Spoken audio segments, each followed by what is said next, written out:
Here locally, two big meetings are happening in St. Paul today. First, a heavy day for our Minnesota lawmakers as they gavel in the first day of the 2026 legislative session. Now, it will be a first day unlike any other. This is Members Remember Two Lives that were lost to political violence. Now, members of both chambers across the political aisle will honor former House Speaker Melissa Hortman and her husband, Mark.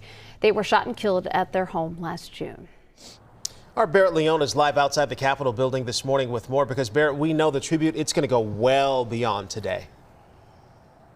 Yeah, it really will. And right now, if you were to step inside the House chambers, you would find a fresh bouquet of red roses, a photo of Melissa Hortman, and a gavel sitting at her desk. And really, today is all about honoring her life and legacy. Now, lawmakers say before tackling what's sure to be a closely divided session, today is all about remembering a leader known for authenticity and kindness. They'll gavel in at noon after brief floor sessions, then come together to read a resolution honoring Mark and Melissa Hortman, following remarks from the governor and both DFL and GOP leaders. As for the roses and memorial, they'll remain there until the end of the year, a powerful reminder of who Hortman was and how she led. It's the reminder to all of us who are part of this is that we're here to do the business of the people of Minnesota, and it does matter how we do that and how we treat one another. And so that, to me, is the purpose of keeping the memorial up. We need to treat each other with respect, dignity, and most of all, kindness. Now, there will also be a reception with cake and bread, which were some of Hortman's favorite items to bake. Therapy dogs will also be present at the Capitol today, which is a nod to the Hortman's dog, Gilbert, who was trained with Helping Paws in Eden Prairie. An emotional day at the Capitol, no doubt. Our Barrett Leone with an update from the state Capitol. Barrett, thank you. Now let's head over to the live desk to get the very latest from Maria Lisignoli. Maria, you're following another big event that's happening today. Yes, right. The Minnesota Chamber of Commerce will hold their annual Session Priorities event today. It's the state's premier gathering of business and policy leaders focused on the economic choices Minnesota's facing this year. The program features an overview of the business community's priority policies for the 2026 legislative session and a bipartisan discussion with legislative leadership on what to expect in the months ahead. As businesses continue to face rising costs, workforce shortages, and growing competitive pressures, the event will highlight why the upcoming session is a defining moment for Minnesota's economic future. Some of the presenters include Governor Tim Walz, Senate Majority Leader Aaron Murphy, Senate Minority Leader Mark Johnson, Speaker of the House Lisa Damuth, and DFL Caucus Leader Zach Stevenson. The event is being held at the St. Paul Riverside today from 4 to 9.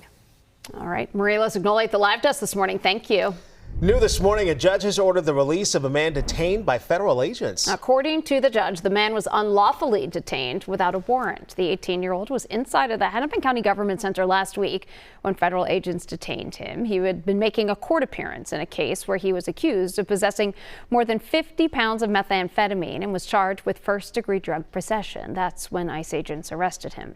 Hennepin County Attorney Mary Moriarty spoke out against the arrest last week, saying, in part, using local government courthouses for federal civil immigration enforcement interferes with the administration of justice, prevents witnesses from testifying, and robs victims of their opportunity to seek justice. And happening today, we are expecting local journalist Georgia Fort to make her second court appearance in federal court. Now, this is connection to her coverage of a protest when she went inside of a Minnesota church whose pastor serves as an ICE official.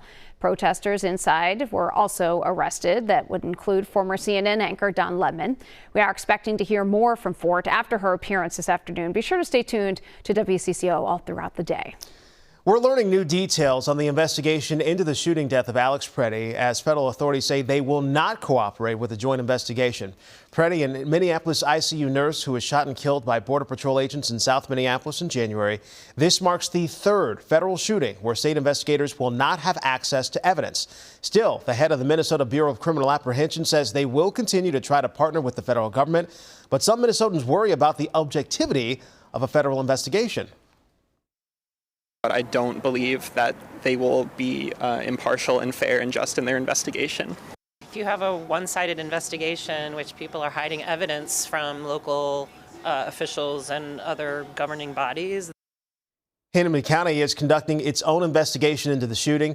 The county attorney says she will be sending a letter to DHS demanding they turn over evidence. And in the shooting death of Renee Good, today is the deadline for the federal government to turn over information to the Hennepin County Attorney's Office. Now, at the beginning of February, we told you the Attorney's Office submitted 2 official demand letters for this information as part of the investigation into the killing of Good. These letters are formal requests for evidence such as firearms and cartridge casings, names of federal agents involved, medical records for agents who were injured, and their statements. As of right now, the federal government says it will not conduct an investigation into Renee Good's death.